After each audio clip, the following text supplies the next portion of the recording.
कार्बि आंलं जिल्ला बर' थुनलाइ आफादा जोंनि फरायसालिफोराव गथ'फोरनि अनजिमाया खमायलांनायनि सायाव गार्जेनफोरखौ एसे बुजायनो थाखाय सांग्रांथि मेल लादों।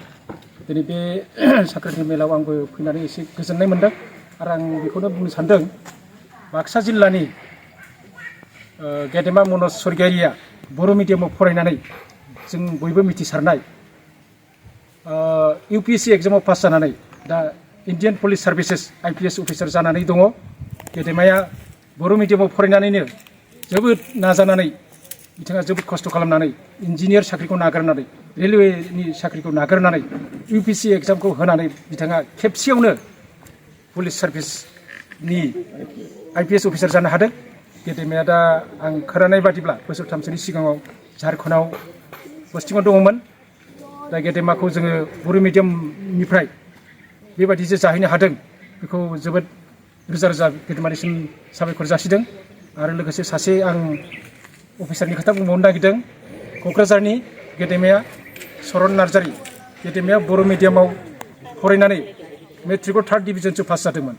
गेदेमाया गावनि नारा नाथा नाजानायजों APSC एग्जामाव पास जानानै दिनै BDO जाहैनो हाबाय। APSC एग्जामाव पास जानानै गेदेमाया बर' मिडियामनिफ्रायनो पास जालांनाय। गेदेमाखौ जोङो रोजा रोजा साबायखर बावनांगोन। आरो जों नाजामारोब्ला बर' मिडियामनिफ्रायबो जोबोद खस्थ' खालामनानै नाजामारोब्ला APSC हक UPSC हक बा जिखुनु इन्डियानि बा आसामनि गोरासिन एग्जामफोरखौ जों साक्सेस जानो हायो। बेखौ जोङो माखासे बर'निफ्राय देरहासार जानाय गेदेमाफोरनिफ्राय जों बिनि फोरमानखौ मोननो हायो। आं दिनै एसेखिनिखौनो बुंनो फोजोबबाय। गोजोन्थों। खुंबोनाय हिसाबै दिनै नैबे 2022 मायथाइयावबो जोंनि कार्बि आंलं जिल्लाया जोंनि गुदि फरायसालिनि सिङाव थानाय माखासे फरायसालिफोरखौ सांग्रांथि लाबोनो थाखाय दिनै जोंहा नैबे 23 आरो 24 साननैनि हाबाफारिखौ लानानै खालामनाय जादों। दिनै जोंहा सेथि हाबाफारिया दिनै जोबनानै थांबाय।